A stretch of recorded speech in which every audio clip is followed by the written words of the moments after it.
Barcelona's new stadium is entering its most intense phase of construction, and this week's every single zone was moving at once. Sandwich panels hoisted to the second cantilever level for the first time. A fresh truck of slats arriving directly to the south goal. Lamas going up in the corner sector. The compression ring being fed daily, not weekly. Interior fit out, progressing from the inside out. What you're looking at right now isn't a stadium being built in stages. It's a stadium being built in every direction simultaneously. Let's go through every zone, one by one.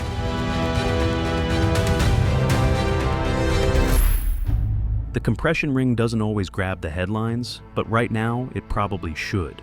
Since last week's visit alone, a new column and a radial beam have gone into place on the side section, and a fresh pillar arrived on site, almost certainly destined for the north corner section. What that tells you is that this isn't a component that gets assembled in batches once a week. It's being fed daily. New phalanges are staged and waiting, trusses are stockpiled, and the tower crane remains active overhead. A 3-phalange cluster is already prepped for the next installation point, with the largest piece positioned on the right side of that group. The sheer volume of stage material here is significant. This isn't a bottleneck zone waiting on parts. It's a zone waiting on time. And the time being freed up this summer might be exactly what pushes it through faster than expected. Here's the development that stands out most from this week's visit.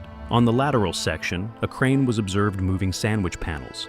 And they didn't stay at ground level, they went up, right past the first cantilever and on to what would be the second level of cladding, a vertical zone that hasn't seen sandwich panel installation anywhere else in the stadium yet. This appears to be the first time panels have been hoisted to that height for active placement. Workers on aerial platforms were already managing the installation, with the supports behind the brackets confirmed as fully set up along the entire bracket run. Noticeably more progress than the day before. It's a quiet milestone that changes the visual story of this facade significantly. Once cladding reaches that second tier, the exterior silhouette starts to close in a meaningful way, and the corner zone just ahead adds another layer to that picture.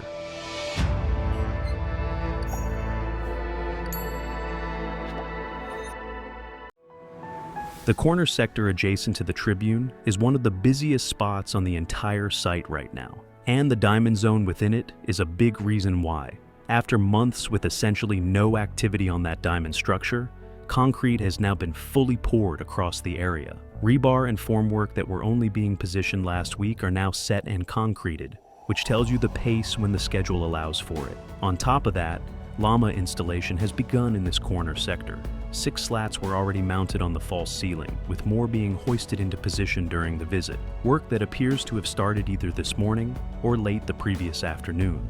Multiple lift platforms and cranes are staged here, with curved supports ready for the esquadra connections. This corner is moving, and it's moving fast. But the North Goal Zone tells a different story about where the gaps still are. A truck loaded with slats pulled into the Gol Sur area right at the start of the walk. A direct delivery, timed to a zone that's clearly been in preparation for days. The anchor points are leveled, the guides are aligned, and the right side of this section is the current priority.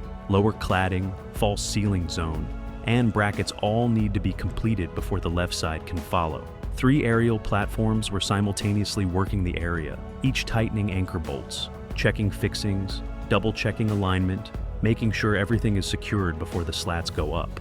The slats themselves are already present and ready. What's clear from the activity level here is that this isn't a zone in a holding pattern. It's in the final stages of preparation before installation begins in earnest. Whether that happens before the end of this week or early next is the outstanding question. The Gol Norte zone is a useful contrast to everything else happening today. Structurally, this area is largely in place. Mobility cores finished, beams installed, material stockpiles of radial beams, pillars, and phalanges all present and staged. But there's a significant workload that doesn't get talked about enough, and it's visible right here. Painting.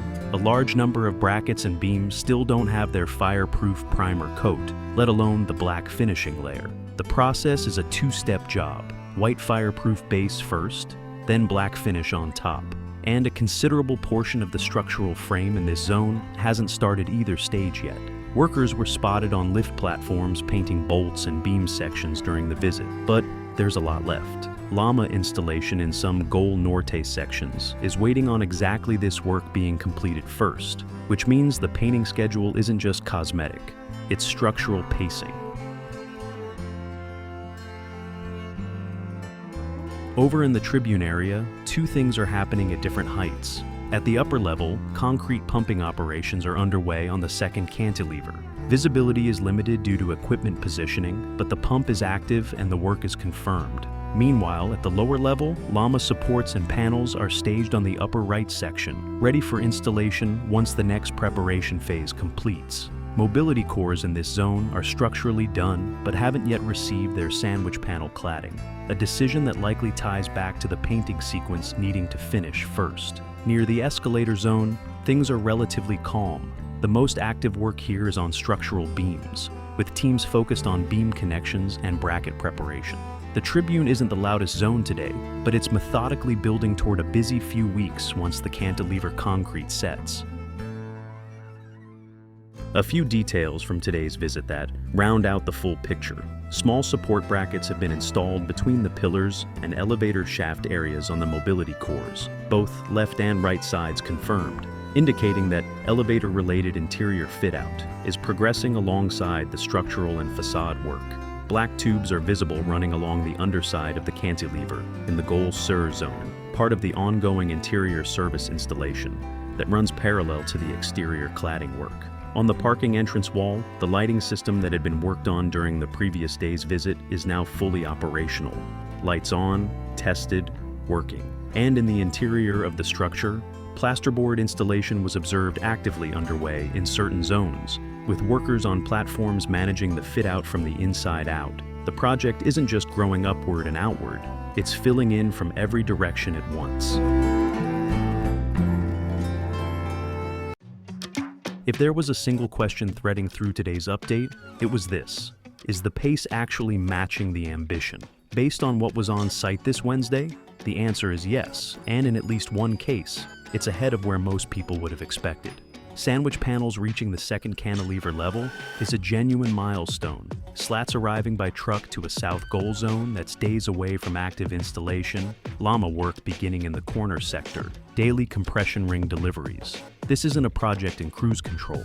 The league calendar is clear, the summer is open, and the construction sequencing is starting to reflect that. The big outstanding variable is how quickly the painting work can move through the Gol Norte zone, because Lama installation in those sections is directly tied to it. We'll be back on the Noah Life Terrace tomorrow for an elevated look at the South Bay compression ring progress, which from ground level has been the hardest section to get clean footage of. That one's gonna tell us a lot. If you want to see whether the South Bay compression ring catches up to the pace we saw today, subscribe. We're back on site tomorrow with the elevated view.